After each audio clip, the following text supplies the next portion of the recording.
সফলতা অর্জন করতে চায়, কিন্তু কটা মানুষই আলটিমেটলি সফলতা লাভ করে বা সফলতা অর্জন করে?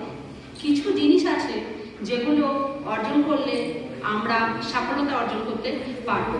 যেমন আমরা যদি মনোসংযোগ রাখি, তাহলে কোনো কাজে করার আগে যদি আমরা মনোসংযোগ রাখি, তাহলে আমরা নিশ্চয়ই কাজটা করতে পারবো।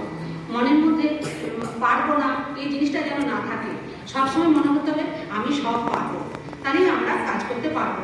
যেমন আমি সামান্য একটা কথা বলছি, যেমন আমরা কোনো রান্না করি, তখন যদি সেই রান্নাতে যদি মন না দিয়ে থাকি, তাহলে সেই রান্নাটা ভালো হবে না, হয় তখন নুন দিয়ে ফেলবো বা হয়তো নুন কম দিয়ে ফেলবো। তাই সব কিছু কাজের মধ্যে আমাদের মনটা দিতে হবে। এবারে ব্যর্থতাও হলো সাফল্যতার অন্যতম কারণ। আমরা জীবন যুদ্ধে বারবার ব্যর্থ হয়েছি, এই জন্য কি হাল ছেড়ে দেবো? হাল ছেড়ে দিলে চলবে না, আমরা ব্যর্থ হতেই পারি। বারবার ব্যর্থ হলে তবে আমরা সাফল্যতা লাভ করব। একটা কাজে ব্যর্থ হলে কি হলো, আরও তো অনেক কাজ আছে, সেগুলোতে এগিয়ে যাব, ব্যর্থ হওয়ার পরই আসে সাফল্যতা। কিন্তু আমরা যদি সহজেই কোনো সাফল্যতা পেয়ে যাই, তাহলে ব্যর্থতা আমাদের সহজে আমরা মনে রাখবো না যে আমরা কোনো কাজে ব্যর্থ হয়েছি। তাই সফলতাকে পেতে গেলে অনেক কষ্ট করতে হয়। এবারে আমাদের যখন জন্ম হয়েছিল, তখন আমাদের অনেক বহু কষ্টে আমাদের জন্মটা হয়েছিল, প্রতিকূল পরিস্থিতির মধ্য দিয়ে অনেক কষ্ট করে আমাদের জন্ম হয়েছিল।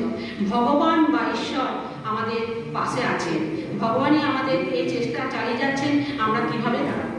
এবারে হচ্ছে যেমন একটা লোহাকে পিটিয়ে পিটিয়ে একটা শক্ত আকার দেওয়া হয়, একটা নির্দিষ্ট আকার দেওয়া হয়, তেমনি আমাদেরকেও ফেলা হয় অনেক প্রতিকূল পরিস্থিতির মধ্যে, অনেক বাধা বিপত্তির মধ্যে।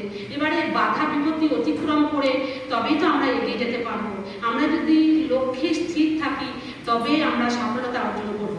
লক্ষ্য অটুট থাকতে হবে, আর মনে রাখতে হবে আমরা সব পারবো। মনের মধ্যে একটাই বিশ্বাস থাকবে, আমি পারবো। দুটো নেগেটিভ হবে তবে তো একটা পজিটিভ আসবে। দুটো নেগেটিভ চিন্তাধারা যখন আসবে, তখন মনে হাল ছেড়ে দিলে হবে না, ভাবতে হবে যে একটা কাজে হেরে গেছে তো কি আছে, আরও তো অনেক কাজ আছে। তাই ব্যর্থতাকে গুড বাই বলে সাফল্যতাকে করতে হবে ওয়েলকাম, এবং মনের জোরটাকে রাখতে হবে। আমি ভেবেছিলাম বক্তব্য বলতে পারবো কি না, অনেক চেষ্টা করেছিলাম। সামনে একটা হেলথ সেন্টারে কাজ করি, সেখানে ইঞ্জেকশন দেওয়া খুবই সহজ, কোনো ভয় লাগে না। কারোর সাথে কোনো কথা বললাম, মা দিকে বাচ্চা দিয়ে কাজ, কিন্তু এই বক্তব্য রাখা যে কত কঠিন আজকে আমি বুঝলাম। যদি কোনো